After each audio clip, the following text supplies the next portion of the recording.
এই মুহূর্তে রয়েছি, হাঁটছি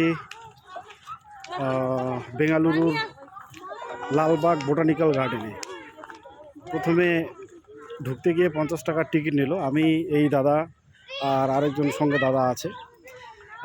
ঢুকতে গিয়ে 50 টাকার টিকিট নিল। তো ঢুকেই যেটা মনে হলো, একটা শুধু পাহাড় আর কি, আর কিছু নেই। তো ঢুকে মনে হলো যে টাকাটা নষ্ট।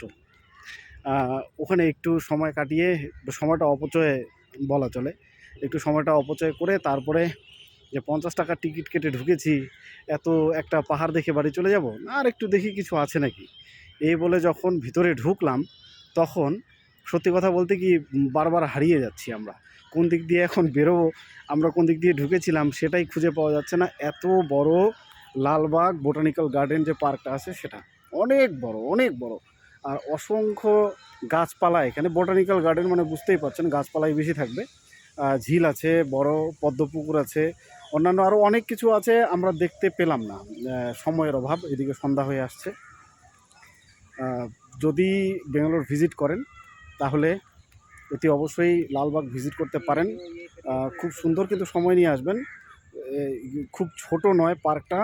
যদি আপনি গাড়িতে করে ঘোরেন 100 টাকা নেয়, গাড়িতে ঘুরে তো মজা হবে না। আর যদি আপনি হাঁটাহাঁটি করেন, পার্কটার মধ্যে হেঁটে সব কিছু দেখতে চান, তাহলে অন্তত 2 থেকে 3 ঘন্টা সময় হাতে রাখবেন। তাও ঘুরে শেষ করতে পারবেন কি না জানা নেই। সব জায়গাতে খুব সুন্দর সুন্দর কিন্তু জিনিস দেখতে পাবেন। এই যে এখানে একটা গেট রয়েছে, ভিতর দিয়ে যাওয়া যাবে।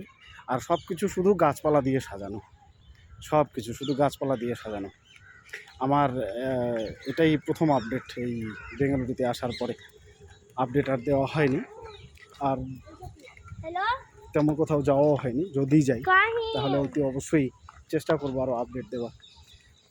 ভিজিট করতে পারেন, দর্শনীয় স্থান অতি অবশ্যই।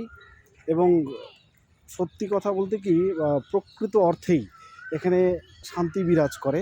এসে অনেকটা কোয়ালিটি টাইম কাটিয়ে যেতে পারবেন। যদি সঙ্গে একজন মনের মতো দোসর থাকে তাহলে তারও কথাই নেই, ভীষণ ভালো হবে ব্যাপারটা। তবে ওই যে সময় নিয়ে আসবেন, তাড়াহুড়ো করে কিন্তু এটা দেখার জিনিস নয়। যেহেতু এত বড় এরিয়া, এত বেশি ঘোরার জায়গা এখানে, তাহলে কোনো কিছুই আবিষ্কার করতে পারবেন না আর কি। এখন